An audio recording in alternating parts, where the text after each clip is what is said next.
Assalamualaikum warahmatullahi wabarakatuh. Saya Fatimah Zahra dengan NIM 201061102 dari kelas B mata kuliah Legal Audit dengan dosen mengaku Bapak Dr. Handoyo Prasetyo, SHMHCLA, akan menerangkan mengenai rangkuman pertemuan 1 sampai pertemuan 7. Pada pertemuan pertama, membahas mengenai pengantar mata kuliah legal audit. Mata kuliah legal audit merupakan mata kuliah yang membahas tentang bagaimana legal auditing suatu institusi, fungsi legal audit dalam pengawasan internal suatu institusi, tahapan-tahapan legal audit dan legal opinion, argumentasi hukum, implementasi asas hukum, struktur logis dalam penulisan dan menulis legal audit dan legal opinion. Selain itu, membahas mengenai bagaimana kontrak perkuliahan selama semester 5 ini pada mata kuliah legal audit, serta rancangan pembelajaran 1 semester. Teman kedua membahas mengenai legal opinion, legal review, legal advice, legal drafting, memorandum hukum, legal audit, legal due diligence, dan summary. Yang pertama, legal opinion adalah pendapat hukum dari advokat atau paralegal atas suatu isu didasarkan pada laporan hasil pemeriksaan hukum. Yang kedua, legal review adalah ulasan terhadap isu-isu hukum yang didasarkan pada peraturan perundang-undangan serta perspektif lainnya. Yang ketiga, legal advice, yakni memberikan penilaian untuk situasi tertentu dengan merekomendasikan sebagai sarana untuk menyelesaikan suatu masalah hukum. Yang keempat, legal drafting, yakni melakukan perancangan hukum baik perorangan dan atau badan hukum dalam bentuk MOU, perjanjian kerjasama, dan perjanjian antar kontrak dengan memperhatikan peraturan perundang-undangan serta norma hukum secara universal. Yang kelima, memorandum hukum. Tidak jauh berbeda dengan legal opinion, namun yang membedakan keduanya adalah legal opinion hanya dapat dibuat oleh advokat untuk klien, sedangkan memorandum hukum dapat dibuat oleh mahasiswa hukum. Yang keenam, legal audit, yakni pemeriksaan permasalahan-permasalahan hukum yang berkaitan dengan suatu perusahaan. Yang ketujuh, legal due diligence, yakni pemeriksaan hukum atas suatu dokumen perusahaan untuk menilai kepatuhan perusahaan tersebut dari segi hukum dengan tujuan memperoleh informasi kondisi objek transaksi. Yang kedelapan, summary, yakni literasi terkait bidang khusus hukum yang masing-masing memiliki kriteria khusus dan terkadang bersinggungan satu dengan lainnya. Selanjutnya, pada pertemuan ketiga membahas mengenai legal opinion yang sebelumnya telah disebutkan. Legal opinion biasanya berisikan latar belakang permasalahan, dasar hukum yang berisikan peraturan perundang-undangan yang berkaitan, pendapat hukum yang berisikan analisis terhadap permasalahan yang dikaitkan dengan dasar hukum, dan kesimpulan yang berisikan inti dari pendapat hukum serta saran yang akan diberikan kepada klien.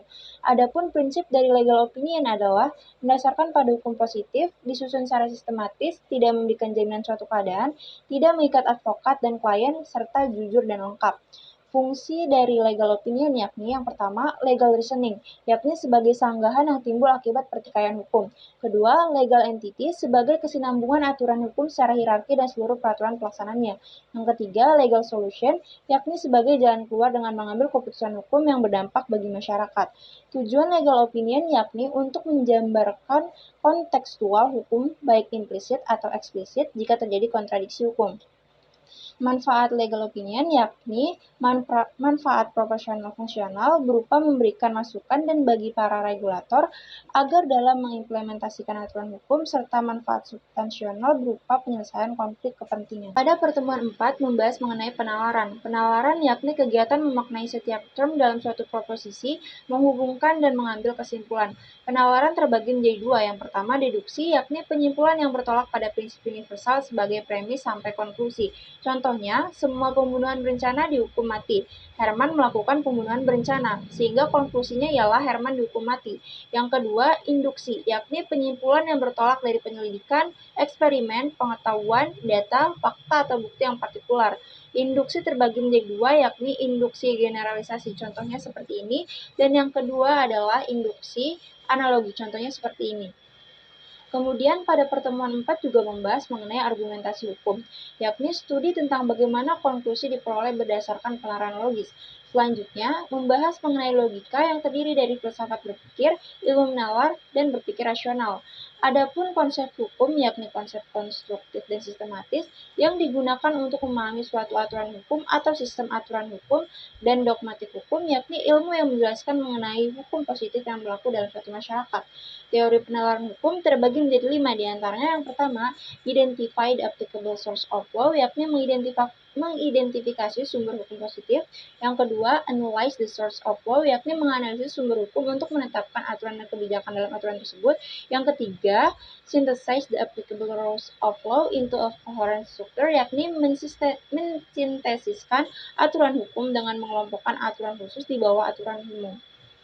Yang keempat, yakni research the available facts, yakni menelaah fakta-fakta.